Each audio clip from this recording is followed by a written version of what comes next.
మీ అందరికీ నమస్కారం. నేను మీ డాక్టర్ గడ్ల శ్రీనివాసరావు. నిన్న భద్రాద్రి కొత్తగూడెం జిల్లా అశ్వపురం మండలం మనుబోతుల పాడు గ్రామ పంచాయతీ పరిధిలో ఏదైతే మహిళల మీద జరిగిన సంఘటన ఏదైతుందో అది తీవ్రంగా కలిచివేసింది. అండ్ ముఖ్యంగా ఆదివాసీ మహిళలు, గిరిజనుల మీద ఇలాంటి అకృత్యాలు ప్రతిరోజు జరుగుతూనే ఉన్నాయి. అండ్ సభ్య సమాజం తలదించుకునేలాగా అధికారులు అనుకోండి, లేకపోతే ప్రతి ఒక్కరు కూడా ఇలా ప్రవర్తించడం చాలా బాధాకరం, శోచనీయం.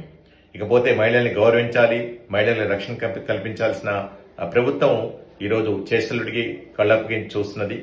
అండ్ ఈ సందర్భంగా ఎస్పెషల్లీ మా భద్రాద్రి కొత్తగూడెం జిల్లా ఏదైతుందో గిరిజన ప్రాంతం, ఆదివాసీ ప్రాంతం, అక్కడ గిరిజనులు కానివ్వండి, ఆదివాసులు కానివ్వండి, ఈ పోడు భూమి మీద కొన్ని దశాబ్దాల నుంచి కూడా సాగు చేసుకుంటూ ఉన్నారు.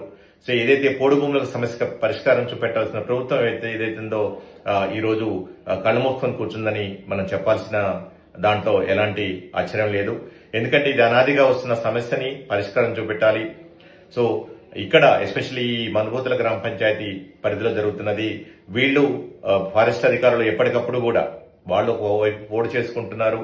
వాళ్ళ భూమి కోసం అనుకోండి, వాళ్ళ భుక్తి కోసం అనుకోండి, వాళ్ళు రోజు వాళ్ళకు సంబంధించిన వాళ్ళ కుటుంబాన్ని పోషించుకోవడం కోసం అనుకోండి, ఇలా వాళ్ళు పోడు చేసుకుంటూ వాళ్ళు కష్టపడుతూ వాళ్ళ ప్రాంతంలో వాళ్ళు చేసుకుంటూ ఉంటే ఫారెస్ట్ అధికారులకు వచ్చేసి ఎప్పటికప్పుడు కూడా అక్కడ ఉన్న ఆదివాసుల్ని, గిరిజనుల్ని ఇబ్బంది పెట్టడం, వాళ్ళ నుంచి తరిమివేయటం, దీన్ని మనం చూస్తూ ఉన్నాం.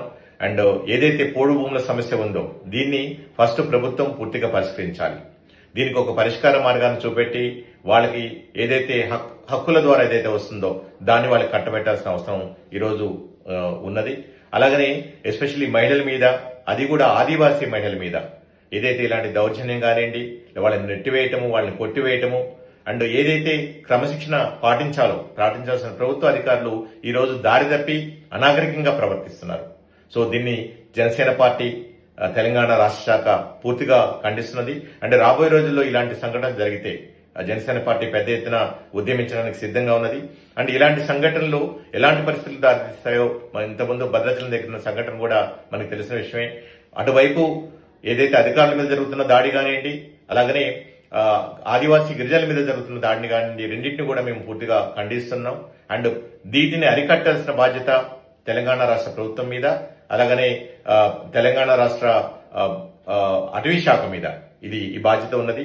ఈ పోడు భూముల సమస్యకి పరిష్కార మార్గం చూపెట్టి దీన్ని పరిష్కరించి భద్రాద్రి కొత్తగూడెం జిల్లాలో ఎస్పెషల్లీ మా ఆదివాసీలు, మా గిరిజనులు వాళ్ళ రైట్స్, వాళ్ళ రక్షణ ఏదైతుందో దాన్ని పూర్తిగా కాపాడాలని చెప్పేసి ఈరోజు జనసేన తెలంగాణ రాష్ట్ర శాఖ డిమాండ్ చేస్తున్నది. Thank you.